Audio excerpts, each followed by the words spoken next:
Hello children, good morning to all of you. Today I will continue the same chapter number 14, lights, nature, shadows and reflections. As you know that we had been done some topics like translucent, transparent, opaque, whatever. But today we will discuss about propagation of light. Today's topic is propagation of light. If you switch on a pencil torch,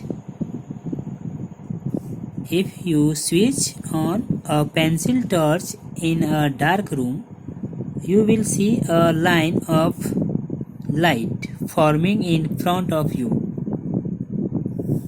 Does this mean that light travels in a straight line? Let us find the answer to this by a simple experiment. So guys, please, you have to read this experiment, or you can do this type of experiment at your home. Okay, so here conclusion is given there. Light always travels in a straight line. Yes, light always travels in a straight line. It cannot bend when a barrier is placed in its path. When you move the piece of cardboard in front of the candle, the light from the candle did not bend and was obstructed. That means we can say that light always travels in a straight line. So this is your propagation due to propagation of light. Okay,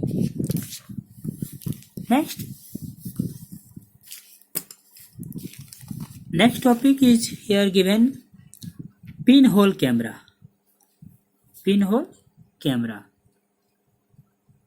I think you have seen this type of camera. A pinhole camera is a makeshift camera that can be used to trace the image of an object into a screen. It is based on the principle of rectilinear propagation of light. Rectilinear means when light travels in a straight line, this phenomena is called rectilinear propagation. Okay, so let us learn how to make a pinhole camera. So guys, you can see here, please read this science fan and you will try to make this. Okay,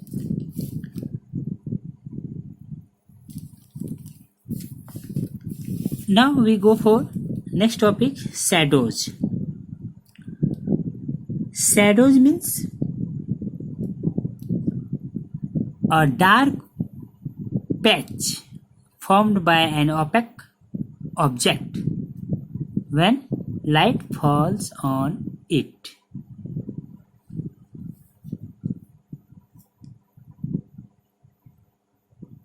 Shadows means a dark patch. You can see here, this is dark patch formed by an object, opaque object, you can say, when light falls on it. So you will have noticed that a dark patch forms on the ground, a wall, or a surface nearby when you stand in the sunlight. Do you know why this happens? This happens because light cannot pass through an opaque object like our body. Also, light cannot bend over the object and travel to the backside of the object, as it always travels in a straight line. Thus, we can say when light falls on an opaque object like our body, the object does not allow light to pass through, leading to the formation of a dark patch is called shadows. Okay. Here some characteristics of shadow is given there. Please, you can see here the first character of shadow is the shape of the shadow is the same as the shape of the object. Okay, no larger, no smaller. Shadow is the same as the shape of the object. Okay. Second, irrespective of the color of the object, the shadow cast is always dark or black. This means it is not necessary that the color of shadow is same as the color of object. Here, shadow cast is always dark or black, not any color. Okay. The shadow gives only the outline of the object. The other details of the object are not visible. Clear? The size of a shadow depends on the distance between the object and the source of light. The farther the light source from the object, the smaller will be the shadow cast. The closer the light source to the object, the larger will be the shadow. That means it totally depends on the distance between the object and the source of light. Okay.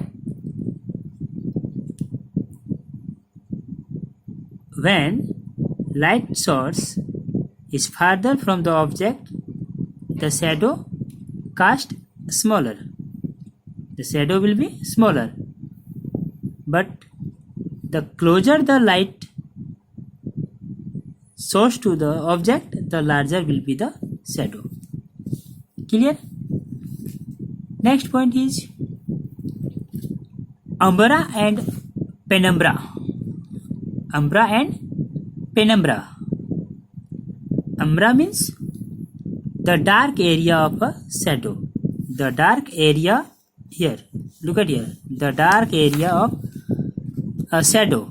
And penumbra means the comparatively lighter area. Comparatively lighter area of shadow.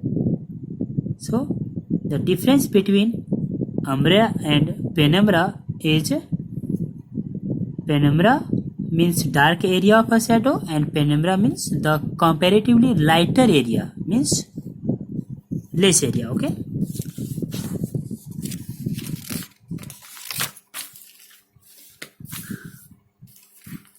Secondly, we see here eclipse. Eclipse means, as you know, Grahan, Surya Grahan, Chandra Grahan. This is called eclipse. Okay. Eclipse means when light from the sun falls on the earth casts a shadow on the surface of the moon. This event is called an eclipse. An eclipse occurs when one heavenly body casts its shadow on another heavenly body. You know that there are very different types of heavenly bodies. So the shadow of the earth is cast on the moon, it is called the lunar eclipse. Okay.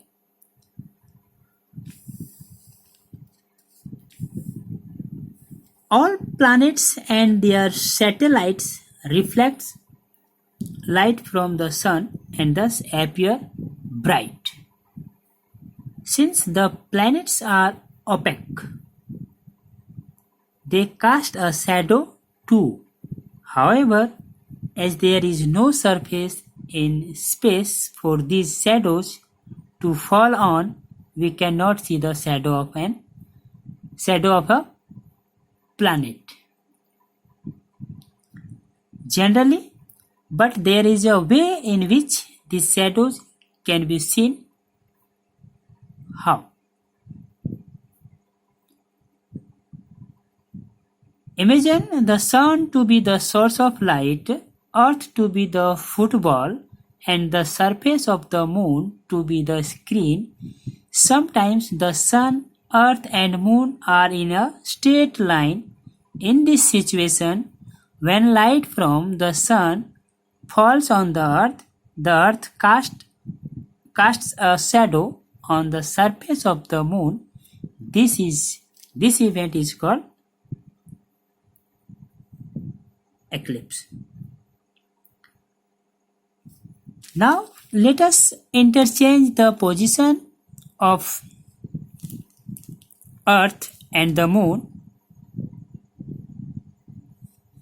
Now the sun, moon and earth are again in a straight line. In this situation, when the light from the sun falls on the moon, the shadow of the moon is cast on earth. The sun is either partially visible or not at all visible from the region where shadow falls. This phenomenon is called the solar eclipse. So we see here two types of eclipse, lunar and solar. Lunar means an eclipse occurs when one heavenly body casts its shadow on another heavenly body.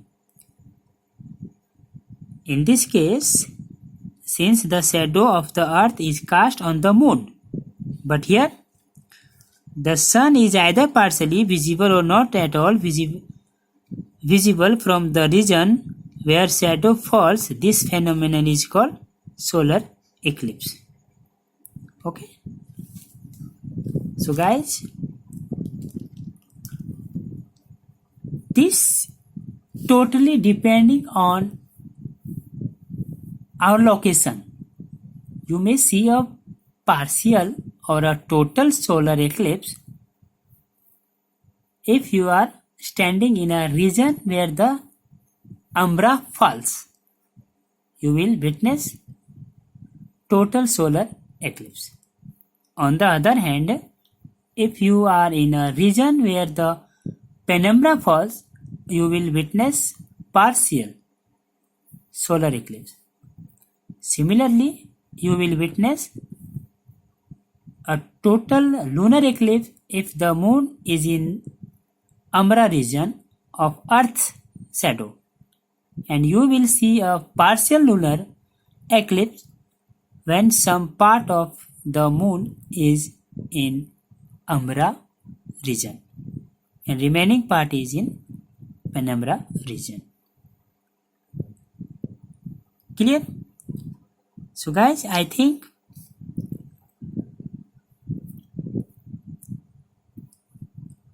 you have been understood this topic easily,